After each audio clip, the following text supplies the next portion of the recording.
ఇక తెలంగాణ అసెంబ్లీ సమావేశాల్లో సీఎం రేవంత్ రెడ్డి మాట్లాడుతున్నారు. లైవ్ లో చూద్దాం.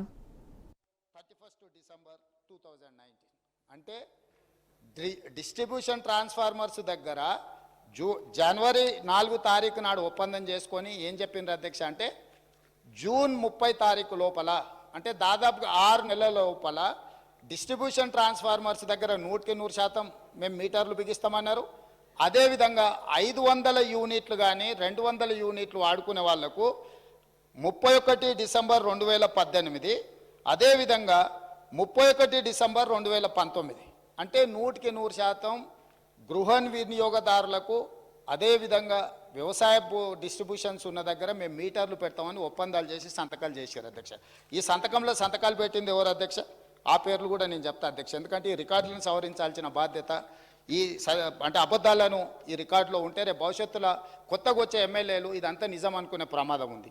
ఇందులో సంతకాలు పెట్టిన దాంట్లో అధ్యక్ష తెలంగాణ రాష్ట్ర ప్రభుత్వం తరఫున Ajay Mishra IAS, special chief secretary energy department government of Telangana, discom southern power distribution company of Telangana limited నుంచి శ్రీ జి రఘుమారెడ్డి, అదేవిధంగా అధ్యక్ష వీరు సదరన్ డిస్కామ్ నుంచి, అదేవిధంగా discom northern power distribution company of Telangana limited నుంచి ఏ గోపాలరావు. ఈ అధికారులు కేంద్ర ప్రభుత్వంతో ఒప్పందం చేసి ఈ సంతకాలు పెట్టి అన్ని దగ్గరలో మీటర్లు పెడతామని చెప్పిన మాట వాస్తవం అధ్యక్ష. ఈరోజు తమరి ద్వారా తెలంగాణ సమాజానికి నేను స్పష్టమైన వివరాలను తెలంగాణ సమాజానికి నేను చెప్పదలుచుకున్నాను. జనవరి 4, 2017 నాడు కేంద్ర ప్రభుత్వంతో నరేంద్ర మోడీ గారితో ఆనాటి తెలంగాణ రాష్ట్ర ముఖ్యమంత్రి కల్వకుంట్ల చంద్రశేఖరరావు గారు మేము డిస్ట్రిబ్యూషన్ ట్రాన్స్ఫార్మర్లకు 100% 6 నెలల లోపల మీటర్లు బిగిస్తామని, అదేవిధంగా ఇండ్ల గృహ వినియోగదారులకు కూడా 2018 డిసెంబర్ లోపల 500 యూనిట్లు వాడే వినియోగదారులకు, అదేవిధంగా 200 యూనిట్లు వాడే వాళ్లకు 31 డిసెంబర్ 2019 లోపల మీటర్లు బిగిస్తామని నరేంద్ర మోడీ గారితో ఒప్పందం చేసుకున్న మాట వాస్తవము. ఈ అధికారిక రికార్డులను తమరి ద్వారా అబద్ధాలు సభను తప్పుదోవ పట్టించిన హరీష్ రావు గారికి నేను ఇస్తున్నా. అదేవిధంగా వారు మాట్లాడిన అబద్ధాలు అన్నిటిని కూడా రికార్డులను తొలగించి ఆ రికార్డులను సవరించాల్సిందిగా తమరికి విజ్ఞప్తి చేస్తున్నాను అధ్యక్ష.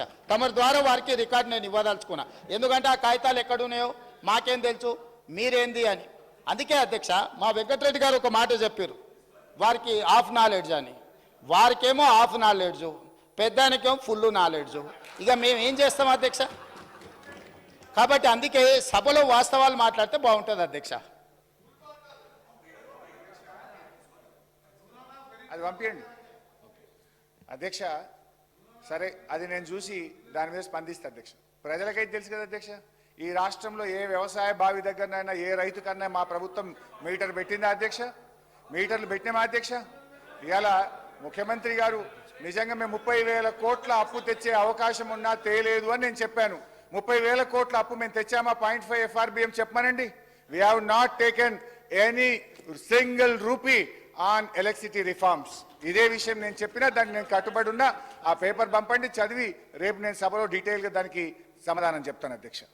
అధ్యక్ష, ముఖ్యంగా బీసీల విషయంలో ఈ ప్రభుత్వం ఆనాడు కామారెడ్డి డిక్లరేషన్లో 1,00,000 కోట్ల రూపాయలు బీసీలకు ఖర్చు పెట్టాం 5 ఏళ్లలో అని చెప్పారు. అంటే 1,00,000 కోట్లు అంటే సంవత్సరానికి 20,000 కోట్లు బడ్జెట్లో పెట్టాలి. కానీ గౌరవనీయులు ఆర్థిక శాఖ మంత్రి గారు ఈ బడ్జెట్లో కేవలం 9,000 కోట్లు మాత్రమే పెట్టారు. అది ఎట్లా ఖర్చు పెట్టారు, మరి ఆ 1,00,000 కోట్లు ఎట్లా నింపుతారో కూడా వారు చెప్పాలి అధ్యక్ష. అధ్యక్ష, ముఖ్యంగా చేనేత కార్మికులు, నేను పేదల గురించి బీసీల గురించి మాట్లాడుతున్నా, దళితుల గురించి, మైనార్టీల గురించి. అధ్యక్ష, మీరు అధికారంలోకి వచ్చిన తర్వాత చేనేత కార్మికుల నోటికాడ బుక్ ఎత్తగొట్టారు.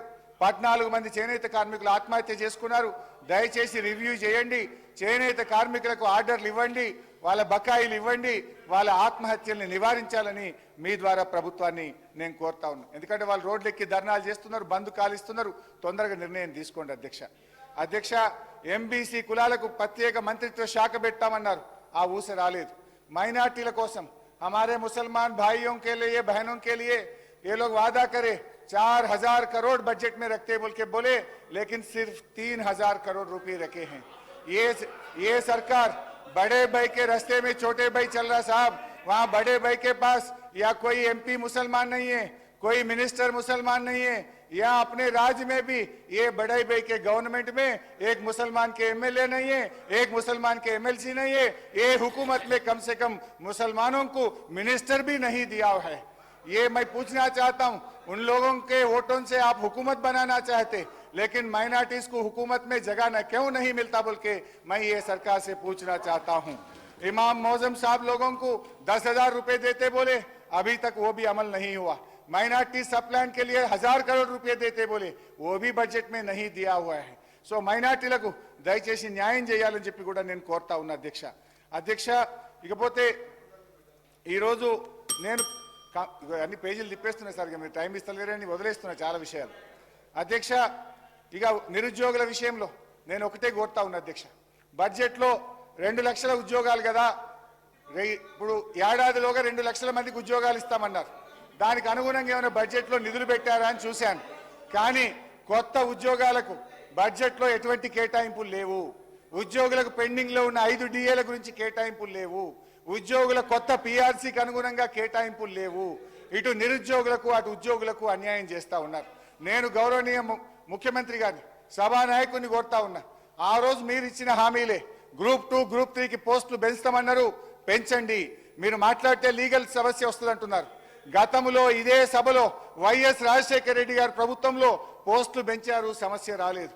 విభజించబడ్డ ఆంధ్రప్రదేశ్లో జగన్మోహన్ రెడ్డి గారు గ్రూప్ 2లో పోస్టులు పెంచారు, లీగల్ సమస్య రాలేదు. మీరిచ్చిన హామీ మీరు నిలబెట్టుకోండి. బట్టి గారు ఇక్కడ నిలబడి గ్రూప్ 1కు 1:100కు అవకాశం ఇవ్వాలని గౌరవనీయులు బట్టి గారు ఈ సభలో అడిగారు, కానీ అక్కడ కూర్చోగానే మారిపోయినట్టు కనబడతా ఉంది. దానికి కూడా లీగల్ సమస్య రాదు. గతంలో వైఎస్ రాజశేఖర రెడ్డి గారు 1:100 చేశారు, ఎటువంటి లీగల్ సమస్య లేకుండా ఆ అవకాశం ఇవ్వడం జరిగింది. బేసిజాలకు పోకుండా దయచేసి నిరుద్యోగులకు ఇచ్చిన మాటను నిలుపుకొని అమలు చేయాలని చెప్పి నేను మీ ద్వారా వారిని కోరుతున్నా. నిరుద్యోగులకు 4000 భృతి పోయినసారి అడిగితే బట్టి గారు ఇదే సభలో మేము అటువంటి హామీ ఇవ్వలేదని అన్నారు. దయచేసి చూసుకొని ఆ నిరుద్యోగులకు భృతి ఎప్పటి నుంచి ఇస్తారో, మీ బడ్జెట్లో కేటాయింపులు లేవు, దాని గురించి కూడా చెప్పాలని కోరుతున్నా. హైదరాబాద్లో అభివృద్ధి జరగలేదన్నారు, చెప్తే దానికి ఒక 10 పేజీలు ఉన్నది, కానీ టైం లేదు. మళ్ళీ నెక్స్ట్ మేము లాస్ట్లో దాంట్లో మాట్లాడతాం. కానీ హైదరాబాద్లో మేము చేసిన అభివృద్ధి వల్లనే హైదరాబాద్ ప్రజలు నిండుగా మమ్మల్ని అన్ని రకాలుగా ఆశీర్వదించిన విషయాన్ని గుర్తుపెట్టుకోండి అధ్యక్ష. ఎందుకు చంద్రబాబు నాయుడు చెప్పలేదా మొన్న ముఖ్యమంత్రిగా ప్రమాణ స్వీకారం చేసి ఎన్టీఆర్ ట్రస్ట్ భవన్ లో మాట్లాడుతూ నేను అభివృద్ధి చేసిన, నా తర్వాత వచ్చిన కేసీఆర్ గారి ప్రభుత్వం హైదరాబాద్ ను బాగా అభివృద్ధి చేసిందని చంద్రబాబు నాయుడు వీరి గురువు అన్నదేమో సహచరుడు, వీరి సహచరుడు కూడా చెప్పింది కదా అధ్యక్ష. ఇకపోతే 8 నెలల కాంగ్రెస్ పాలన చూసిన తర్వాత ఒకటి అనిపించింది అధ్యక్ష, నమ్మి నానబోస్తే పుచ్చి బుర్రలైనట్లున్నది అధ్యక్ష వీళ్ళ పాలన. కేంద్ర బడ్జెట్లో తెలంగాణకు అన్యాయం జరిగింది, రాష్ట్ర బడ్జెట్లో చూస్తే అభయహస్తం కాస్త శూన్యహస్తంగా మారింది అధ్యక్ష. వాస్తవిక అంచనాలతో రూపొందించిన బడ్జెట్ అని మంత్రి గారు చెప్పినా బడ్జెట్కు వాస్తవికతకు చాలా దూరం ఉంది అధ్యక్ష. ఇది ప్రజల బాగోగులు కేంద్రంగా తయారైన బడ్జెట్ కాదు, రాజకీయం ఎక్కువ, ప్రజల కోణం తక్కువ. 6 గ్యారంటీలకు అనుగుణంగా హామీలు కనబడలేదు అధ్యక్ష. బడ్జెట్ ప్రసంగంలో బట్టి గారు చెప్పినట్టు సంపద వల్ల సమర్థత రాదు, కానీ సమర్థత వల్ల సంపద వస్తుంది అనే విషయాన్ని వారు గుర్తుపెట్టుకోవాలి. ఈ ప్రభుత్వానికి సమర్థత లేదు, వాస్తవిక అంచనాలు లేవు, అందుకే ఆశించిన సంపద రావడం లేదు. ఫలితంగా ప్రజా సమస్యలు పరిష్కారం కావు అనే నిరాశ ఈ బడ్జెట్ మిగిల్చింది. రాబోయే బడ్జెట్ అయినా ఆశాజనకంగా ఉండాలని కోరుకుంటున్నాను. ఇక నుంచి అయినా ఈ ప్రభుత్వం రాజకీయాలు కేంద్రంగా కాకుండా ప్రజలు కేంద్రంగా ఆలోచించే సద్బుద్ధిని ఆ భగవంతుడు ఈ ప్రభుత్వానికి ప్రసాదించాలని కోరుకుంటూ నమస్కారం. రామ్మోహన్ రెడ్డి గారు. అధ్యక్ష,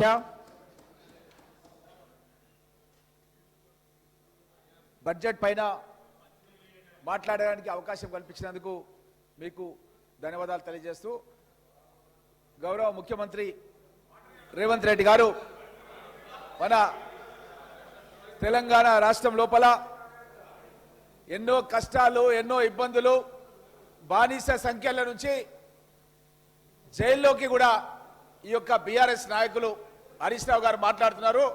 మా నాయకుడిని జైల్లో పెడితే కూడా తెలంగాణలో ఉన్న ప్రజలకు ధైర్యం నూరిపోసి వరి పంట వేస్తే ఉరేసుకోవాలని కేసీఆర్ ఆ రోజు మాట్లాడితే నువ్వు నీ ఫామ్ హౌస్ లోనే వరి పంట పండిస్తున్నావని డ్రోన్ కెమెరాలు పెట్టి వీడియో తీపించి రైతాంగానికి బాసటగా ఉండి ఆ రోజు పిసిసి అధ్యక్షుడిగా తెలంగాణ రాష్ట్రం లోపల కాంగ్రెస్ ప్రభుత్వం రావడానికి కృషి చేసిన వ్యక్తి. అలాంటి మా రేవంత్ రెడ్డి గారి గురించి మా బట్టి విక్రమార్క గారు పీపుల్స్ మార్చ్ పేరిట ఆదిలాబాద్ నుంచి సుదీర్ఘమైనటువంటి పాదయాత్ర చేసి ఖమ్మం జిల్లా వరకు ప్రజల యొక్క కష్టాలు, పేద రైతాంగం యొక్క కష్టాలు తెలుసుకొని ఆ కష్టాలన్నిటి కూడా మా లాంటి సహచర శాసనసభ్యులతో నాయకులతో మాట్లాడి ఒక మంచి మేనిఫెస్టో ఏర్పాటు చేసి ఆ మేనిఫెస్టోను ఏ విధంగా మనం అమలు చేయాలి అన్నది కూడా సుదీర్ఘంగా మేము దానిపైన ఎక్సర్సైజ్ చేసి ప్రజలకు ఇచ్చినటువంటి హామీలు నెరవేరుస్తున్న క్రమం లోపల ఈ విధంగా హరీష్ రావు గారు అబండాలు వేయడం ఎవ్వరు కూడా ఈరోజు తెలంగాణ సమాజం లోపల హర్షించారన్న విషయాన్ని తెలియజేస్తూ, నా తెలంగాణ కోటి రత్నాల వీణ అని మహాకవి దశరథి గారు చెప్పిన తెలంగాణ సాకారం చేసిన శ్రీమతి సోనియా గాంధీ గారి ఆశీస్సులతో కాంగ్రెస్ ప్రభుత్వ తొలి పూర్తి రాష్ట్ర బడ్జెట్ ప్రవేశపెట్టినందుకు మేము బట్టి విక్రమార్క గారిని, ఉప ముఖ్యమంత్రి గారిని ధన్యవాదాలు తెలియజేస్తూ, ప్రత్యేక తెలంగాణ రాష్ట్రం ఏర్పడితేనే తమ కలలు సకారం అవుతాయని తెలంగాణ ప్రజలు ప్రాణాలకు సైతం ఒడ్డి సుదీర్ఘకాలం ఉద్యమించారు. ఈ ఉద్యమాల తీవ్రత, వెనుకబడ్డ తెలంగాణ ప్రజల ఆవేదనను గుర్తించి కాంగ్రెస్ నేతృత్వంలోని యూపీఏ ప్రభుత్వం తెలంగాణ ప్రజలకు ప్రత్యేక రాష్ట్రాన్ని ఏర్పాటు చేశారు. తెలంగాణ రాష్ట్రం ఏర్పడిన తర్వాత గత దశాబ్ద కాలంలో రాష్ట్ర పురోభివృద్ధి ఆశించిన మేరకు జరగలేదు. తెలంగాణ రాష్ట్రాన్ని బంగారు తెలంగాణ మారుస్తామని ఒట్టి ఉత్తర కుమార ప్రగల్భాలు పలికినటువంటి గత ప్రభుత్వ పాలకులు అన్ని రంగాల్లో పూర్తిగా వైఫల్యం చెందారు. పురోభివృద్ధి అటుంచి రాష్ట్ర ప్రజల సంక్షేమం సన్నగిల్లింది, అభివృద్ధి అంటగంటింది, రాష్ట్రం అప్పుల పాలైంది. అదేవిధంగా ఇలాంటి పరిస్థితుల లోపల మా ఉప ముఖ్యమంత్రి బట్టి విక్రమార్క గారు ప్రజల యొక్క కష్టాలు తెలుసుకొని ఒక మంచి బడ్జెట్ని, మొత్తం బడ్జెట్ 2,91,155 కోట్ల రూపాయలతో, రెవెన్యూ వ్యయం 2,20,954 కోట్లు, మూలధన వ్యయం 33,487 కోట్లు. ఈ విధంగా బడ్జెట్ని పెద్ద ఎత్తున నిధులను సమీకరణ చేసుకోవడానికి ఎంతో ఆలోచనతో, ఎంతో ఆవేదనతో పేద ప్రజల గురించి తను పొందుపరచడం జరిగింది. దీంట్లో R&B శాఖకు 5,730 కోట్లు, హోం శాఖకు 9,564 కోట్లు, విద్యారంగానికి 21,231 కోట్లు, నీటిపారుదల శాఖకు 22,300 కోట్లు, స్త్రీ శిశు సంక్షేమానికి ఈ బడ్జెట్లో 2,736 కోట్లు, ఐటీ రంగానికి 774 కోట్లు, విద్యుత్ రంగానికి 16,410 కోట్లు, వైద్య రంగానికి 11,468 కోట్లు, బీసీ వెల్ఫేర్కి 9,200 కోట్లు, వైద్య ఆరోగ్య శాఖకు 11,468 కోట్లు, మైనార్టీ సంక్షేమానికి 3,003 కోట్లు, ఎస్సీ సంక్షేమానికి 33,124 కోట్లు, ఎస్టీ సంక్షేమానికి 17,056 కోట్లు, రీజనల్ రింగ్ రోడ్డుకు 15,025 కోట్లు, మూసి ప్రక్షాళన కోసం 1,500 కోట్లు, మెట్రో వాటర్ వర్క్స్కి 3,385 కోట్లు, హైడ్రా ఆర్గనైజేషన్ ఏర్పాటు చేసి 200 కోట్లు, విమానాశ్రయం మెట్రోకు 100 కోట్లు, ఔటర్ రింగ్ రోడ్కు 200 కోట్లు, హైదరాబాద్ మెట్రో రైల్ ప్రాజెక్టుకు 500 కోట్లు, ఓల్డ్ సిటీ మెట్రోకు 500 కోట్లు, MMTS కోసం 50 కోట్లు, హార్టికల్చర్కు 737 కోట్లు, పశు సంవర్ధక రంగానికి 1,980 కోట్లు, ప్రజా పంపిణీకి 3,836 కోట్లు, పంచాయతీరాజ్ మరియు గ్రామీణ అభివృద్ధి శాఖకు 29,816 కోట్లు, ట్రాన్స్కో మరియు డిస్కిమ్లకు 16,410 కోట్లు, అడవులు మరియు పర్యావరణ శాఖకు 1,064 కోట్లు, పరిశ్రమల శాఖకు 2,762 కోట్లు, ఐటీ శాఖకు 774 కోట్లు. ఈ విధంగా అన్ని శాఖలకు కూడా ఏవైతే నిధులు అవసరం ఉన్నాయో ఆ నిధులన్నింటినీ కూడా చాలా దార్శనికతో ఆలోచన చేసి బట్టి విక్రమార్క గారు, ఉప ముఖ్యమంత్రి గారు పొందుపరిచారు. ప్రజల ఆకాంక్షలతో కాంగ్రెస్ పార్టీ ఆశయాలను సమన్వయపరిచి ఎన్నికలకు ముందు మేము ఇచ్చిన హామీలను, అభివృద్ధి కార్యక్రమాలను అమలుపరచాలన్న దృఢదీక్షతో ప్రభుత్వాన్ని ఏర్పాటు చేయడం జరిగింది. మేము ఇచ్చిన హామీలు ఎన్నికల్లో ఏదో విధంగా గెలవాలన్న ఉద్దేశంతో ఇచ్చినవి కావు. ప్రజల గుండె చప్పులకు స్పందించి రూపొందించిన సంకల్ప బలం, చిత్తశుద్ధి, సమర్థత, నిజాయితీ పునాదులతో నిమిత్తమైనటువంటి మా ప్రభుత్వానికి అలవి కానివి లేనే లేవని నిరూపించడం జరిగింది. ఇందులో తొలిబెట్టుగా రాష్ట్ర మహిళలందరికీ కూడా ఇప్పటికే మహాలక్ష్మి పథకం కింద ఉచిత ఆర్టీసీ బస్సులో ప్రయాణం కల్పించడం జరిగింది.